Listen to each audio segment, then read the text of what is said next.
Bharat versus England 2025 నాలుగో test ప్రత్యేక విశ్లేషణ. ఒకే మ్యాచ్లో మూడో మరియు నాలుగో ఇన్నింగ్స్లో 3 సెంచరీలు కొట్టడం భారత చరిత్రలో ఇదే మొదటిసారి.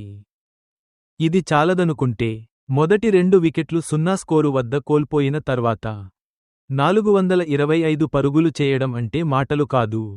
ఈ ఫీట్ భారత్కు ఇది మూడోసారి మాత్రమే సాధ్యమైంది. 300కు పైగా లీడ్ ఇచ్చిన తర్వాత భారత్ టెస్ట్ సేవ్ చేసిన సందర్భాలు కూడా అరుదైనవే.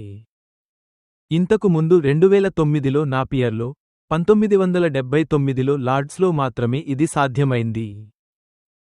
ఈ సిరీస్లో భారత్ నుంచి చాలామంది ఆటగాళ్లు దుమ్ములేపారు. గిల్, రాహుల్, పంత్, జడేజా అందరూ 400+ పరుగులు సాధించారు. ఇది భారత్ టెస్ట్ చరిత్రలో మొదటిసారి. వాషింగ్టన్ సుందర్ ఈ మ్యాచ్లో సెంచరీ సాధించి భారత్ తరఫున ఈ సిరీస్లో 11వ సెంచరీ నమోదు చేశాడు. ఒక టెస్ట్ సిరీస్లో ఒక జట్టు 11 సెంచరీ చేయడం అరుదైన విషయానికి మరొక గొప్ప రికార్డు. ఒకే టెస్ట్ సిరీస్లో భారత్ 7 సార్లు 350కి పైగా స్కోర్ చేయడం ఇంతవరకు ఏ జట్టు సాధించలేని అద్భుతం.